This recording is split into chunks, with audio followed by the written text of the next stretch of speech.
બરોબર, એ બધું તો ઠીક, પણ કોમકાજમાં શું કરો છો? કોમકાજમાં તો કોન્ટ્રાક્ટર છું ઓહો, અને આ રોડ મેં જ બનાવ્યો છે. આ રોડ પણ આ તો એક તૂટેલો લાગે છે, આ કેમ?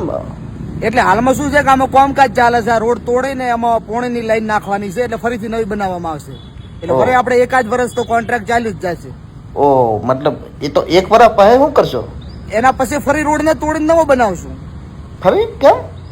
પછી ગટર લાઈન નાખવાની છે અને ફરીથી રોડ નવો બનાવવાનો, એટલે ફરી એકાદ વર્ષ આપણું કામ ચાલ્યું જાય. અને એના પછી શું કરશો? પછી ફરી રોડ તોડીને નવો બનાવશું. કેમ? ફરી કેમ?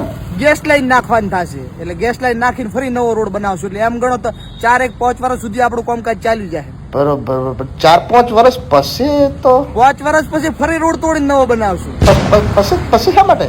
ક્યાં સુધી સરકારે બદલાઈ ગઈ છે ને, એટલે ફ્રી કોન્ટ્રાક્ટ મળી જાય આપણને. મતલબ તમારી આખી ઉંમર આમ જ કાઢવાની છે એમ ને, આ રોડમાં જ? અલા ખાલી હું નહીં, મારા બાપ અને મારા દાદા આ રોડ ઉપર જ મોટા થયા છે. આ કોન્ટ્રાક્ટ હવે પેલો મારા દાદા ને મળ્યો હતો.